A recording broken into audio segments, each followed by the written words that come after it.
Uy guys, ba't nandyan ka? Sa Taiwan ka rin ba? Sa Taiwan din ako eh. Halika, kwentuhan mo tayo. Kukwento ko sa'yo kung anong trabaho ko. Bago pa kasi ako dito eh. First timer abroad. Halika.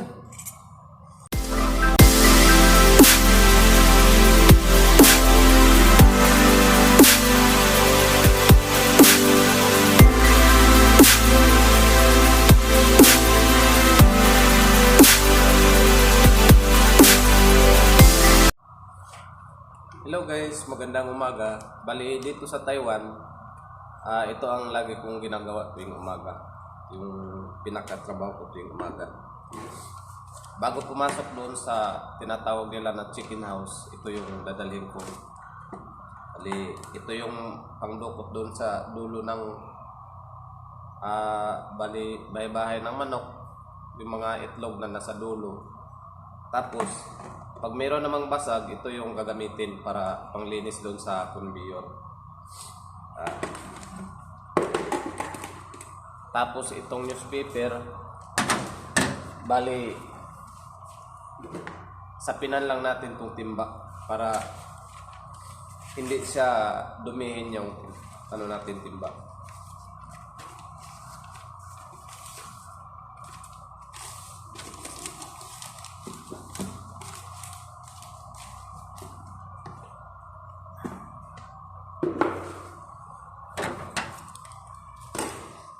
Tapos yung gamit natin guys, ito yung buta.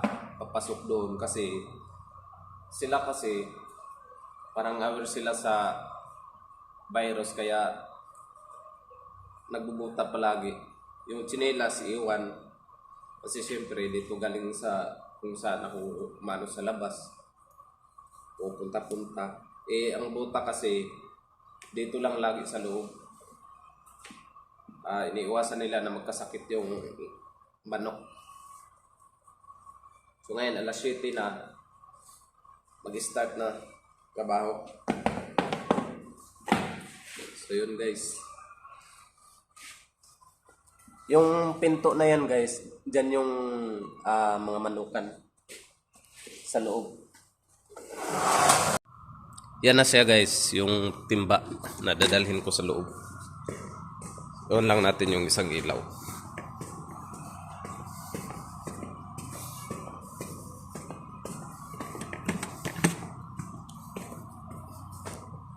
Ito guys. Ilaw kasi ito sa hagdanan. Yun. Tapos pasok na tayo.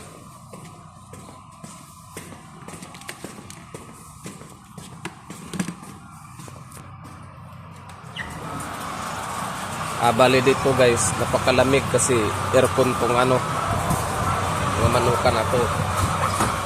Yung doon sa dulo, yan, bali exhaust na malaki. Ito yung manukan niya guys.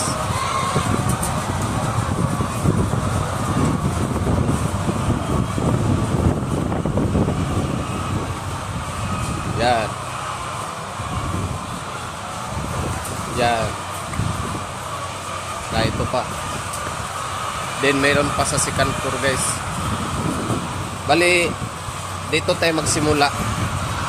Kasi yung conveyor kasi dito nagsimula tatakbo. Itong mga yan, tatakbo yan, punta rito. Yan sa naman. Tapos ito dito, takbo naman yan pababa. Sasakayan papunta doon. Yung mga duming itlog doon yan nililinisan nila yung amo ko. Saka meron silang mga kasama na nag-extra din. Bali ang ginagawa ko pala guys, halimbawa ito yung ginagamit ko kung ang itlog is nandyan. So kapag may mga guys, doble-doble, ihiwala yan tulad yan.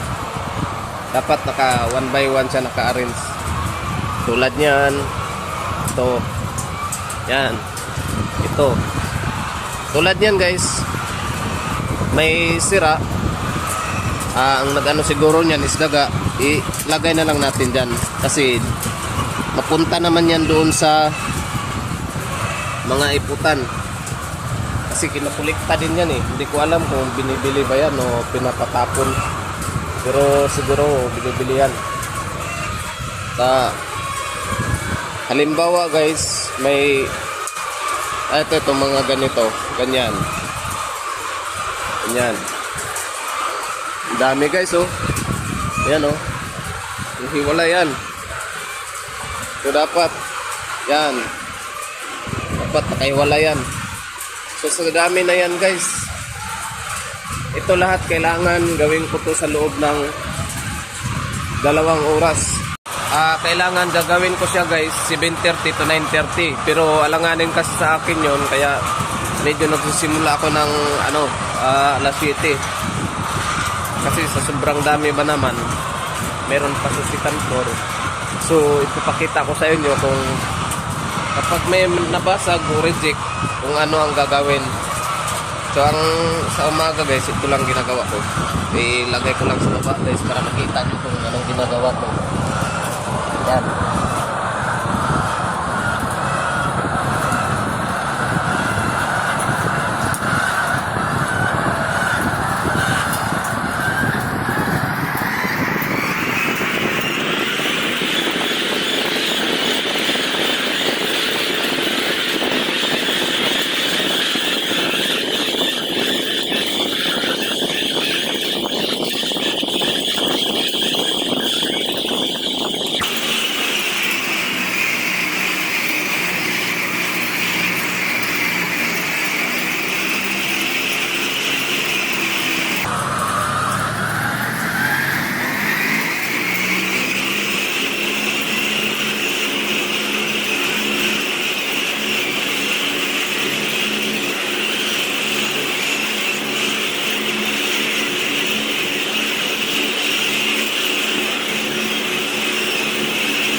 Yan, tulad nito guys, ito reject na to.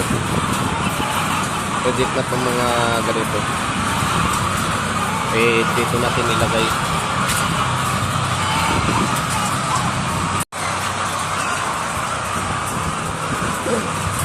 So tulad niyan guys, tulad niyan basag hose. Kaya ito naman ang gamit natin. Lilinisan natin yan. Ngayon guys, tapos na tayo sa sa ground floor, namili ng reject at saka nagsalansa ng mga itlog. Balik punta na tayo dun sa second floor.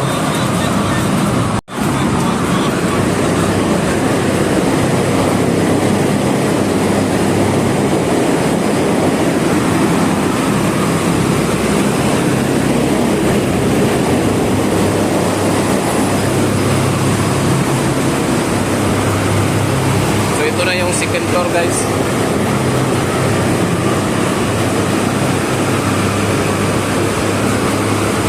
Dito na naman tayo magsimula.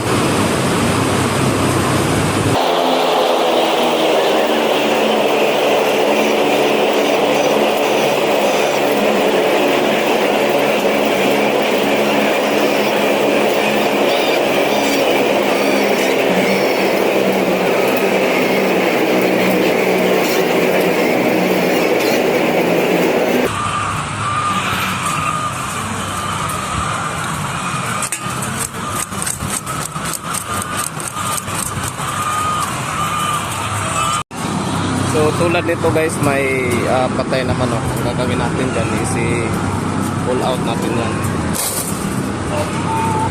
Yan.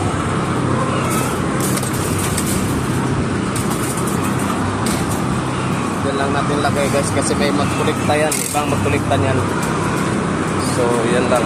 Tapos continue sa ginagawa. So bali guys, natapos tayo. sa oras na 9:34. Bali halos 2 oras sa kakalahati.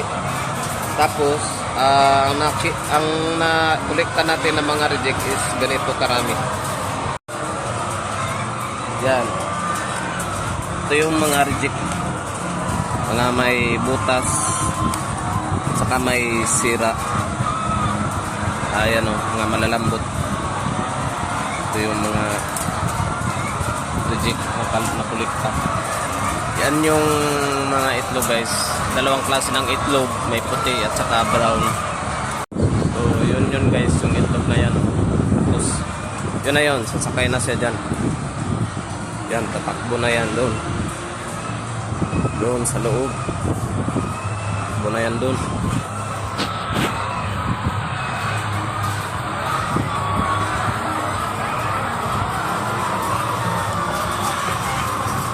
Lalabas na ako guys. Yung pinto. So yun lang guys no, ang kaya kong ma-share sa inyo na video.